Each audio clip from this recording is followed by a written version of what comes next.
Hey guys, today we're going to be reviewing Metamorphosis. Ooh, wow, that sounded professional. So Metamorphosis is a pretty complex book. It has lots of ideas that have lots of creative liberty taking place because, well, have you read the book? It's pretty weird. But but if you're not looking in the right places, it's very obvious to see how you can lead some piece of literature to be confused with what feels like nonsense. But there are hidden meanings to the book, most of it being conveyed through surrealism.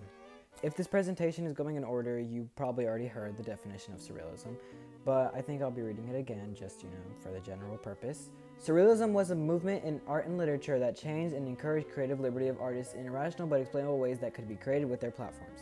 This is mostly used to kind of make the reader think. It's not really meant to be hand-fed information. It's stuff you kind of have to dig deep in for, So lots of surrealism is used, very intentional. Because of this, Metamorphosis has lots of surrealism in it, and that's what the quotes and responses we'll be getting into. Before I start, I think it's very important for me to say that, I wasn't planning on doing this alone. We weren't planning this to doing alone. We had plans to meet, but plans couldn't really happen. So I decided I'd take it into my own hands and do this part of the presentation. So on that note, I'll be wow. I'll be discussing the quotes and responses. In no specific order, our first quote is page 4, chapter 1. He found himself changed in the bed into a monstrous vermin. I better get up since my train leaves at 5. So early on in the novel, we learn that Gregor has one priority, his job. And though it's very obvious that the conflict at hand is that Gregor is, a bug, this is an example of surrealism because it's just not a logical response. It's got some sort of double meaning, but it just doesn't make sense. And, well, that's kind of what it's supposed to do. It kind of makes you question the reliability. The beginning of the novel, until, you read more on and you see, he actually is a bug, it makes you question if it's really happening. And, well, that's just how surrealism works. It uses irrational liberty, and it makes you think and wonder, and, well, this is one thing that Franz Kafka does really well, especially in this novel. The next quote is on page 53, chapter 3. The idea that is Gregor, believing it for so long.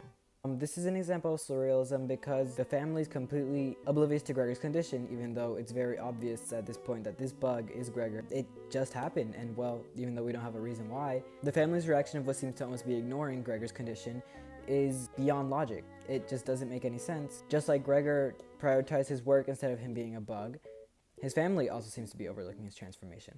The next quote is on page 54, chapter 3. Then, without his consent, his head sank down to the floor, and from his nostrils streamed his last weak breath. Now, this is an example of surrealism because Gregor simply died out of nowhere.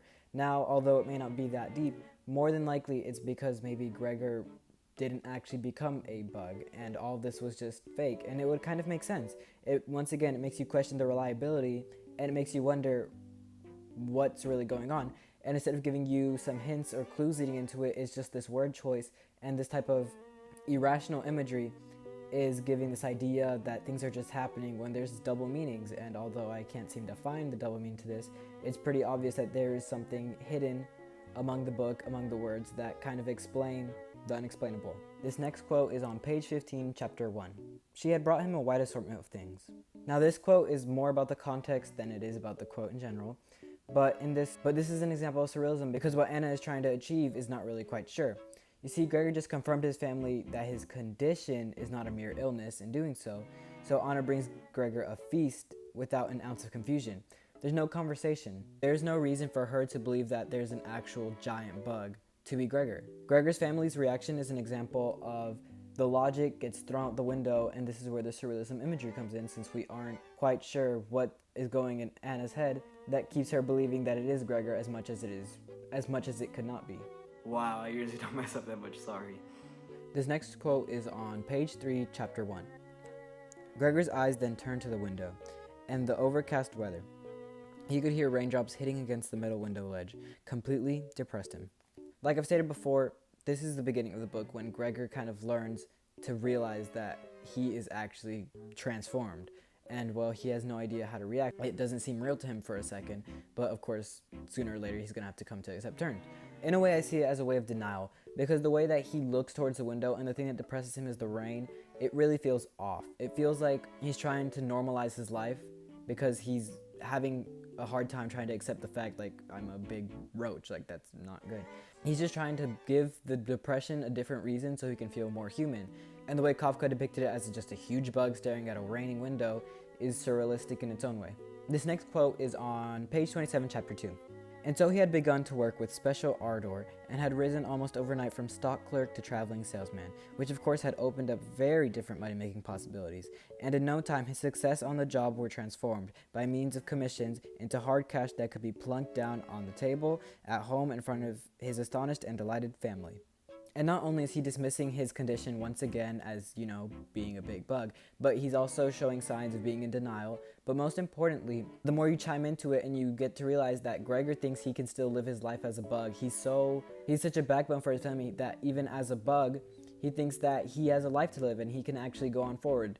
And this dismissal of his condition is what kind of shows the surrealism in it all. Like maybe the surrealistic part is Gregor's actual ideology about being so in love with work. Maybe that's more of a metaphor than him being a bug. This final quote is on page 37, chapter 2. He had not really imagined his father looking like this as he stood in front of him now. Admittedly, Gregor had been too absorbed recently in his newfangled crawling to bother as much as before about events in the rest of the house, and should really have been prepared to find some changes. And yet, was this still his father?